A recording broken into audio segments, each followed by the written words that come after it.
Can you really use debt to create passive income? Yes, it is possible. In fact, repeat after me, debt can be good.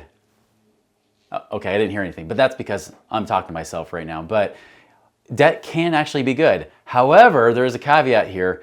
Guys, I'm not proposing everybody go into massive debt and gamble their money away. That's not what I'm talking about at all. You need to be a wise steward if you're going to use debt. But debt can be used wisely and it can be used poorly. And you need to know the distinction between the two to make sure that it actually works for you rather than working against you, causing you to go bankrupt.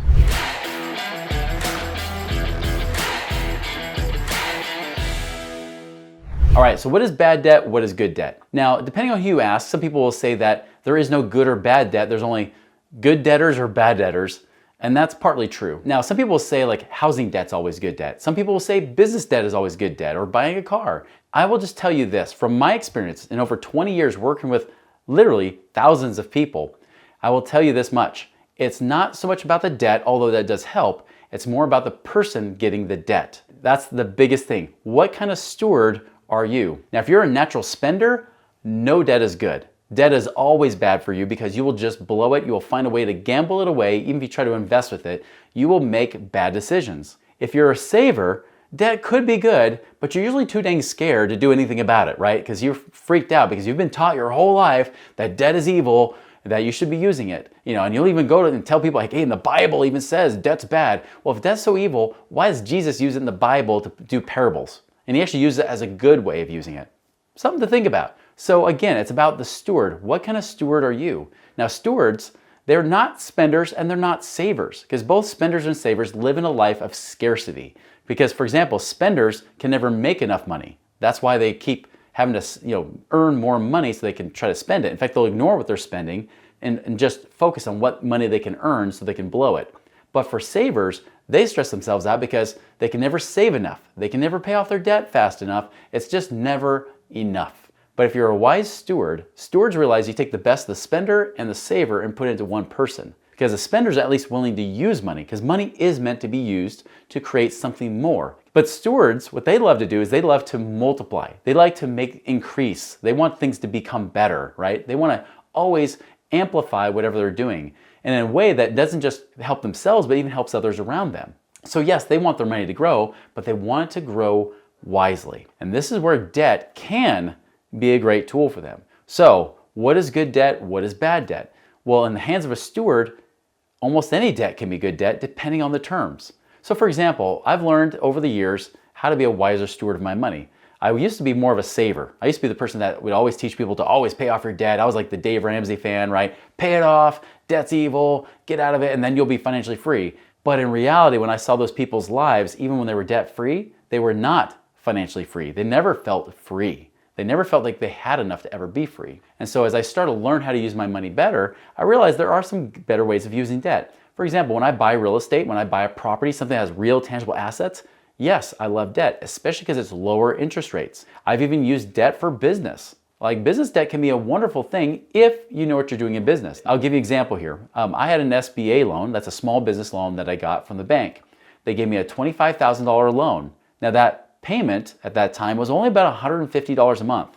I will tell you this, if you were a business owner and you can't figure out how to turn $25,000 into at least $150 a month, you shouldn't be in business. You should just go back and get a job in corporate America. Anybody who's a business owner that knows how to make money work knows that $150 is a low cost with just $25,000, especially because they know most of them are trying to make at least $2,000, $3,000 or more a month with that $25,000. So for them to service the debt, that's the key thing. So the key thing you should always be asking yourself, no matter what debt you're getting, is, can I service this debt? Can I pay the payments? Can I do an all right job on that? What if something goes wrong? Am I still okay? Right? What kind of healthy financial situation are you in where you have enough cash flow coming in where if something goes wrong, that debt will cripple you, will bankrupt you? You don't want to be put in that spot. So for example, that business debt that I got was great. I made thousands of dollars off of that $25,000. I didn't mind that $150 a month payment. In fact, I paid off that loan pretty fast. Now, on the other side, I did get a house debt. Now, some people say house debt's always good, but I remember when I was 28 years old, I bought a nice show home, right? I bought this nice little McMansion for myself and my growing family at that time. And I kind of skipped from like a $150,000 house up to a $600,000 house. I just kind of jumped right up to that level. And this is $600,000, by the way, before the last recession. That would be, that same house would sell for way over $1 million today. So I went ahead and I bought that property. Now I remember something in the back of my mind saying, oof, can I afford this payment or not? Like, it was a big payment. I was used to paying $750 a month. Now with that new house, I was paying about $5,000 a month, because those were back kind of like similar to today with higher interest rates. And so I was like, oof, can I do it? Whatever, I'll do it anyways. Well, of course, when all of a sudden the recession hit, my cash flow got tight. It got very difficult to keep paying those house payments. And in fact, I eventually lost that property, lost it all. Guys, I do not recommend that strategy. So just because it's a property doesn't always mean it's a good debt. It means that the property, if you're gonna get debt, has to be able to pay for itself. So for example, when I buy a rental property, if I buy a rental, I wanna make sure I make way above and beyond what they cost me. So for example, I have a property right now that I make, even after I pay my mortgage payment, I still make about $700 a month. Now, if something happens, I also build up some savings too. That's a really important thing to have if you're looking to use debt. Make sure you have a good, solid emergency fund on the side. And a lot of times I'll even keep it within infinite banking or even my bank account, whatever it might be. I have liquid cash available in case something goes wrong. Same thing with these properties. I know that I can at least cover several months of my mortgage payment if something were to go wrong. Well, I've been very fortunate with many of my properties where I haven't had renters leave. In fact, some of them stuck around for 5, 6+ years, That's amazing. We love them, but that doesn't always happen.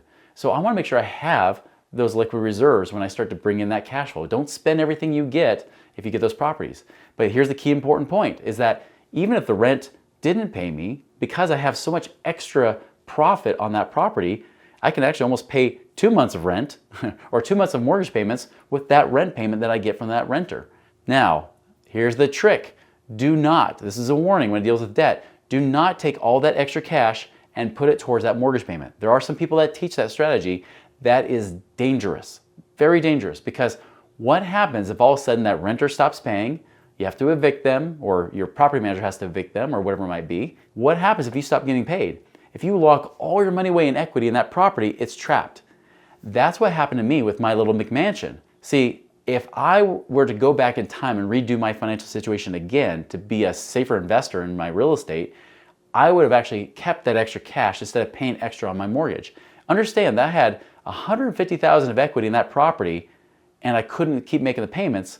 The bank took all that money away from me. They took it all away because I couldn't make it, right? I couldn't make those payments. Now, if I had kept that extra money that I was putting towards trying to pay down the mortgage, if I would have kept that instead, I would have been in a much healthier financial position. I would have been able to keep making those payments and not lost that property.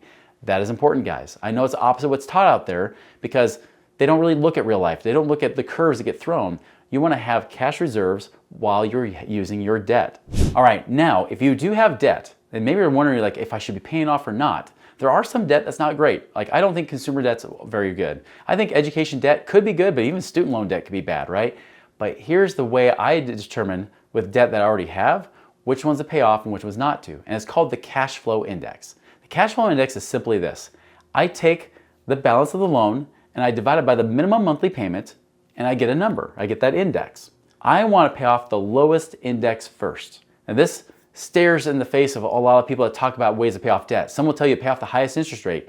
I'm here to tell you the interest rate's a good tiebreaker, but it's not the main reason to pay things off. Some people say pay off the lowest balance first. Sometimes that's true, sometimes it's not. In my experience, especially when I went in the hole over $1 million of debt and had to pay that back during the last recession, I found this strategy to be the most effective and safest way to go for paying off debt. And this is what I do. I go for that lowest index. So say, for example, you have a $10,000 car loan that's $500 a month. You also have a $10,000 high interest credit card that's $200 a month. Everyone will tell you to pay off that credit card. I'm here to tell you to not do that. Pay off the $500 a month one, because if you divide the $10,000 by 500, you get a cash flow index of 20, versus $10,000 divided by 200 on the credit card is a 50. What that means is, if I had only $10,000 to decide what to do with, the safest option is to pay off the highest monthly payment. Why? Because your stress doesn't come from the balances of mortgages and loans and things like that. Your stress comes from that monthly payment, doesn't it? Really, if you're honest with yourself, it's the payment that you hate.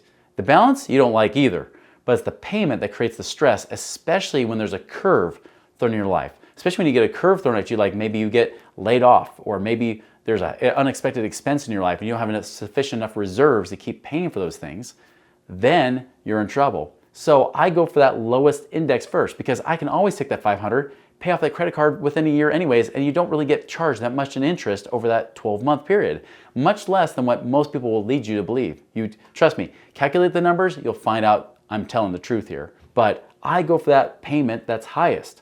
That creates the least stress and then allows me to have more freedom. Because if something happens that goes wrong that I need extra cash, I would much rather be paying a $200 a month payment than a $500 a month payment. And so that's what I do. I go for the lowest cash flow index first, and then I use that to roll that into the next lowest one and the next lowest one. Here's a little tip.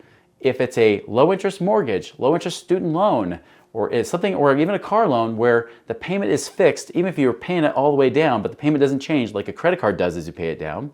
If it's like that, it's a fixed payment with low interest, I wait till it gets below a 20 index before I even pay it off. So just be aware, I don't pay extra payments towards those fixed type of installment loans, right? Like mortgages or car loans. I wait to build up the cash and then I pay it with one big check. And again, pro tip, don't use all your cash to do that. All right, by the way, here's another cool power move for you. There's other videos I have on this channel, on this Money Ripples channel. Like and subscribe, by the way, please do that. But on this channel, we've got other things about like how you can actually be indebted, have others indebted to you. You can actually use your cash to lend to other investors and make high returns off that. So then you're not the one in debt, they're in debt to you, and you even have assets to back it up, just like the banks do. But that's a video for another time. Check out our Money Ripples channel for these other passive income ideas. Now, here's what I want to hear from you guys is, how about you? What are your thoughts about debt, good debt versus bad debt? How have you used debt wisely? How have you used it poorly? Put those in the comments below. Thanks.